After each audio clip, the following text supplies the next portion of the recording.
Hey guys, Colin Elam again, aka the Musket Man, and I'm back for episode 3 of Gun Table Talk.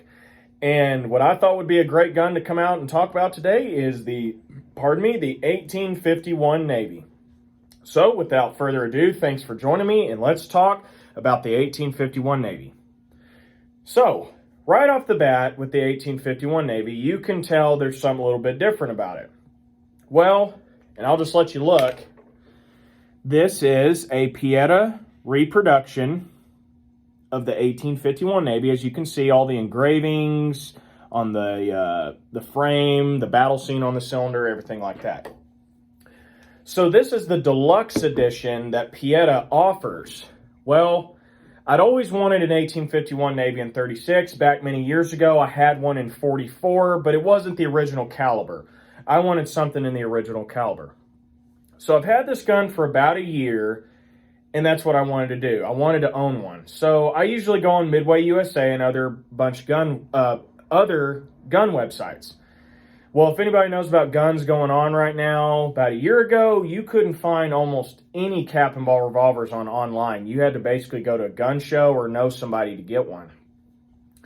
Well, scrolling through Midway USA, looking for an 1851, and most of them were sold out, even the 44 versions. And I stumbled upon this one, and it was the 1851 Navy Pietta Deluxe Edition. And I saw it for a pretty reasonable price, and I thought, well, why not? You know, I get it in that caliber, the model I want, and it's a little bit prettier. And it was for a price that wasn't too bad, so I went ahead and grabbed it. So right off the bat, you know, you can see most standard ones look kind of like the 1860 Army here. They don't have the engravings on the barrel. Some will either come with the battle scene on the cylinder, some don't. The normal wood and grip, brown, just standard like that. So I thought it was a plus, so I went ahead and grabbed it. So with the deluxe edition, you've got the engravings on all down the barrel, the frame, battle scene on the cylinder, very pretty color case hardened frame and hammer. You have the ivory grip. It's actually just hardened plastic, but still pretty. I like it. So I was lucky enough to get one. So let's just start going down the history of the 1851 Navy. So about the late 1840s, going into the 1850s, there was a demand for a belt gun, and we discussed that in the previous video with the 1860 Army, but these are about 10 years apart in comparison. So before that, there was the Dragoon series, there was the Model 1, Model 2, Model 3, the Eli Whitney Jr. Dragoon, the military or Marshall Dragoon, then there was the Walker, and before that, earlier, was the Patterson. So if you know anything about the Pattersons, they were 36s. I think the original caliber may have been a 32, but they moved up to a 36. That's what got Colt started. So they had some problems. You know, they were known to break or jam. Timing would get thrown off on the cylinder. They were only 5-shot revolvers versus 6. So it had a lot of problems, but it was a prototype. It was the first one to come out, and it was the one that paved Colt his way into the gun world. So after that, after the Walker and the Dragoons, people wanted a belt gun because the Walker and the Dragoons were horse pistols. They were made to be carried in a holster on a horse. The Pattersons, if you could even find one at that time, a lot of people didn't use them. They just didn't, for obvious reasons. So there was a demand for a belt gun because before that, if you had to carry a gun on a belt, you either had your Walker or Dragoon, or you had a percussion muzzle-loading pistol that was one shot. So when the demand came out, Colt immediately jumped on it. Samuel Colt wasn't going to run away from a challenge. So he thought it through. So they were kind of like, they took basically the frame of the Dragoons and they shrunk it down.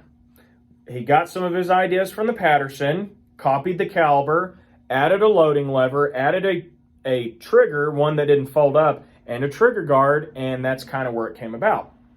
Now, before the 1851 Navy, there was the Colt 1849 model. That was more of a concealed carry gun, if you will. Very small. Barrel length was probably 1.5 inches, 2 inches shorter. It was a 5-shot revolver versus a 6-shot revolver. It was really tiny. So not really as much of a belt gun, more something that was easily carried in your hand. And those did pretty well. So he kind of went off that and decided to make it a little bit bigger, something more hefty that you could carry on a holster.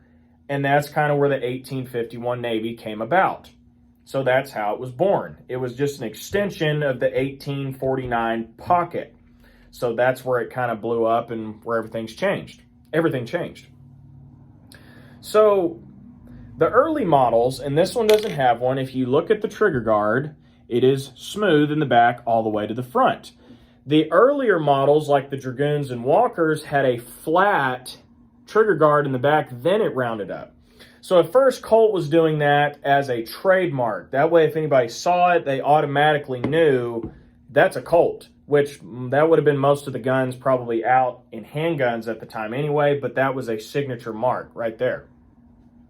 They later changed to the full round trigger guards because a lot of people complained their back of their knuckles were hitting that trigger guard and some of their fat fingers couldn't get in through the trigger guard, so he switched that later. But you can still buy the reproductions with the flat trigger guard or even buy one, the part, and switch it out for these if you choose. That's an option. So the 1851 in history is known as the most popular cap and ball revolver or most popular single action shooter of the Civil War, the Wild West, the frontier, all the way till about late 1880s, early 1890s. So it wasn't uncommon to see an old codger in 1892 still carrying his 36 cap and ball revolver. It happened, and there's some people that record that as well. So why do they call it the 1851 Navy? That doesn't mean that only the Navy used them. It was purchased by the U.S. military. The Navy used them. The Army was used on the frontier, so on and so forth. The reason it is called the Navy is, and I'll just show you, get a close-up here. If you can see the engravings on the cylinder, and it goes all the way around, there is a famous battle, that a naval battle that took place between the Texas Navy and the Mexican Navy. I have forgot the name of that battle. Shame on me. Should have known that. But that's kind of was Colt's thank you to Texas and the Texas Rangers because they were kind of the ones that paved his way to the gun world. If it wasn't for him, his idea would have died off and it could have been way later before something like this was produced. So that was a thank you to them. Then later there were some others that had the engravings in the 1860 armies. The Walkers, the Dragoons had them as well, and they kind of changed as the years went on.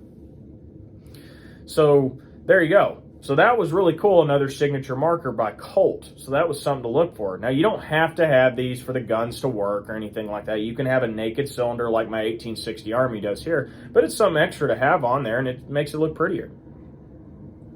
So by that time, they wanted some, like I said, he went back to the 36 caliber. Well, the Walkers and the Dragoons were 44. Big caliber, more damage, but they were big pistols. So when he shrunk it down, he went back to the original caliber, which was 36. Well, in doing that, it lowers the recoil, you're using less powder, it's easier to handle, not as heavy, etc., so on and so forth. So it was a big, big hit. So, a famous guy, which I'm sure most of you will know, was Wild Bill Hickok. He actually carried two of them, and this one's actually pretty similar to his, pretty close. Not an exact copy, but it's close, something what his would have looked like.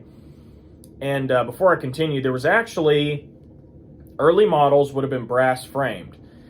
They would have looked like this, but you see the brass in the grip. There was the London models that the Great Britain purchased from Colt that would have been all steel. So this would have been blued steel. So there's also some called the London models, but they're still the 1851 Navies. Thought that I would throw that in before I continued. So anyway, back to Wild Bill Hickok. He loved this pistol. He practiced with them every day, carried two of them. It was his signature look. And throughout history, there is no telling. People have said how many men he's killed with the 36s. He carried a Walker and some Dragoons at the time. But anyway, topic for another time. So he carried two of these. Well, to some of you people out there that think, oh, these guns, there's no way they can be as accurate as a modern day gun. Yes, they can. In a famous gunfight with Wild Bill and a man named, or last name would have been Tut, they got in a quarrel over a poker game. At this time, Wild Bill had made a name for himself. Well, during this poker game, Tut swipes Wild Bill's pocket watch. Well, he's drunk, he's mad. Well, Wild Bill didn't want to escalate the situation, so he just finally told him, all right, you can take the watch, but I better not catch you wearing it. Well, probably 10, 15 minutes later, he's going around town showing off that pocket watch. Well, Wild Bill yelled out from across the town, basically told him, like, Tut, take off the watch. About that time, Tut took out his pistol and drew and fired. Well, Wild Bill fired as well. And a lot of people say that it was so quick that both shots were fired simultaneously and it sounded like one shot. Tut's shot missed Wild Bill, went to the right or left of him, not for sure. But at 75 yards, with the same caliber, same model gun, Wild Bill put a ball in his heart at 75 yards, one shot. And the only way they knew it wasn't murder was because they found a spent cap and an empty cylinder in Tut's pistol. So it became self-defense. Then Wild Bill really got a name for himself after that. That was huge. And there's videos out there of guys making that shot with this same gun. So you can obtain pretty good accuracy, especially with low recoil, with something like this even today. There's a video out there, I forget the gentleman's name, but he has the YouTube channel, sorry about that, the picture's all dark. I forgot his name, but his name is, or his channel is Guns of the West. And he goes over the 1851 Navy and takes it to the range. He starts off with different powder charges, loading it, and he got to where it was about 18 grains of black powder with I believe he just used a ball and grease in front of the chambers, and I think he was firing about 15 yards. Well, his grouping was like the size of an apple. Very good grouping. And with his, I think it's cartograph machine, I think it's what it's called, he was getting, I think his slowest was 925 feet per second. I think his highest was like 988 feet per second. That's pretty good for even modern guns today. So it's there. Now you can put about 25 grains of black powder in this cylinder, but like I was saying in the previous video, you can put 40 in the 1860 Army. Don't do that, you'll wear out the gun and your grouping's going to get wider. Same thing with the 1851 Navy. So I recommend keeping it 20 grains and under if you decide to get one of these and go shoot with it. So they can get great accuracy. And some differences between the 1860 Army and the 1851 Navy. Obviously caliber, 44-36. Well, besides the engraving and everything else, you have your loading lever that's more of a pivot. It's a pivot point. And I'm sorry for the darkness of the video, but it kind of pivots, you know, just held by a bolt. And you had a pin front sight or a peep front sight. So that was a different deal. And you had an octagon barrel. Fast forward 10 years later with the 1860 Army, you have a rounded barrel, a bladed front sight, which is thicker and fatter, so that'll help you a little bit with your accuracy. And I forget what the term this is called, but this loading lever has teeth in the back, if you can see, which is supposed to help you with loading your projectile and not wear out the parts or a screw as fast. And it's 44, another difference. Other than that, you know, rear sight is in the back of the hammer when you cock it. The frames and grips were the exact same. Now, you can't interchange, like put the cylinder on the 1860 Army of the 51 Navy. You can't do anything like that. But I think you can take the internal parts and interchange them. They were the same frames. So that's basically what he based it off of. The 1860 Army was the Navy. So there you go. That is a big difference. And I'm about to run out of time here, guys. Thanks for watching me discuss the 1851 Navy. There's some stuff I didn't get to discuss. But as always, I'm the Musket Man, and we'll catch you guys in the next video. Thanks for watching.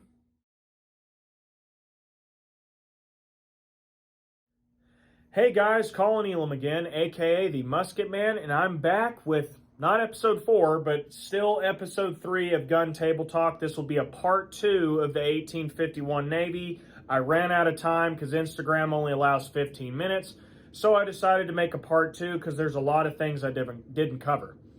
So without further ado, let's continue Gun Table Talk over the 1851 Navy. Now, as right off the bat, you guys can see this is not the original 1851 Navy that I had last week. Well, from where I'm located, Lubbock, not far from Lubbock, Texas, they had a gun show, and I was lucky enough to find a 36 1851 Navy by Uberti. I had traded it for this gun. I traded my Great Plains 54 caliber pistol. And I was trying to get rid of it for a couple months and finally got rid of it, and the guy wanted to do a straight trade. So I picked this up. Now I have a more standard one to show you as an example, and it's a Uberti. So I have both Pietta and Uberti now. So anyway, that's the one major difference. So that's why nobody's confused, like, hey, that's not the same gun. So, well, yeah, that's because it isn't. So from the last video, I forgot where I got cut off, but I thought I would start talking again. So anyway, we discussed in the last one. If you haven't seen the last post, go check that one out before you watch this one, because I go over some different stuff here. So the 1851 Navies, we discussed the caliber, kind of how he decided to get that. It was kind of the first belt gun that you could get. It was one of the most popular cap and ball revolvers up until the early 1890s, bigger than the 1860 Army. It was just more popular. So what I wanted to talk about, and a good friend of mine, or, well, he's more of a buddy on Instagram. His Instagram account is RickyMax76. Well, he brought a question to my attention over the 1851 Navy that kind of goes into the 1860 Army. He asked me, are the parts interchangeable? Well, that is a yes and no question. And to prove that, or let me explain something first. I know from experience on the Piettas, if you have an 1860 Army made by Pietta and an 1851 Navy also made by Pietta, and they're chambered in 44, yes, the parts are interchangeable. The internal parts, the cylinders, and the barrels can be switched on either frame. Now, to those of you going, oh, there's no way that can happen, I have brought my gun in an 1860 Army back out with my 1851 Navy buntline barrel, and I'm just going to prove that to you. So, as you can see, it's the same one from the videos, 1860 Army made by Pietta, chambered in 44, same gun as the last videos. What I'm going to do is tap the wedge out. Okay, pull it out. Barrel simply slides off, and that shows you how much it's been shot because it just popped off. Now we have the 1851 Navy buntline or Wyatt Earp Special Edition barrel. Simply, also in 44, by the way. Slide on, goes onto the frame. Slide your wedge in, and just kind of, sometimes it'll go, there it goes. Kind of tap your wedge, get a fill. Tight fit. Now you have an 1851 Navy steel frame military model buntline. So yes, you can interchange them. The cylinders, you can interchange them. Internal parts, you can interchange them. Most of them, if not all of them, the screws, the springs, etc. So now, in just a blink of an eye, I have an 1851 Navy buntline because they're the same frames. And I'll just show you again. Tap the wedge out, barrel comes off, 1860 Army barrel, and my camera moved. And now, back to an 1860 Army. That easy. So yes, you can do that. All right, so as you can see, parts are completely interchangeable. Now, you cannot take a 51 Navy and 36 made by Pietta, and an 1860 Army and 44 also made by Pietta, then the barrel and cylinders are not interchangeable. They will not work. If somehow you get them together, not only have you ruined the gun, but you are holding a grenade. So do not attempt to do that. But like I said, you won't even get the parts to interchange like that. But as you can see, they're the same exact frames. Now, some of you are going, wait a minute, you said 1851 Navy in 44. Yes, I did. Well, I thought they were only in 36. Well, you are correct. Back in history, in the 1851 Navies, they were only chambered in 36. The 44 editions did not exist. I believe Colt had just one prototype of an 1851 Navy that was chambered in 44. It never even got presented, never got out there. It was a prototype, and the idea was kind of just dropped after that. So if you have one of those, don't panic, oh, now my gun's not good quality. Yes, it's fine. It's just more of a fantasy gun if you have the 1851 Navy in 44. It's more of a fantasy gun. And how that came about was a lot of the reenactors and historical shooters loved the 51 Navies. They just didn't like them in 36. They wanted something with a little bit more power, a little bit bigger. So that's when they started making the 1851 Navy reproductions in 44. And those also come in steel frame and brass frame. Same deal. You could take the barrel off of a brass frame 1851 Navy in 44 and pop an 1860 Army barrel on there. Now you have an 1860 Army brass frame revolver. You can do that because it's still the same frame. I've done that. I've owned them in the past. You still can do that. So that's something to think about if you are wanting to do that, or if you're like me and kind of want to just stay more to the traditional calibers. That's just kind of me because it was the caliber for this gun. So that's me personally, but if you want to pursue that with the bigger caliber and you love the 51 Navy models, that is an option in brass frame and steel frame. Now, just a quick add that in there. If any of y'all are looking for the 51 Navy by Pietta Wyatt Earp barrel, unless you can find these on eBay or something like that, you can probably just get the barrel.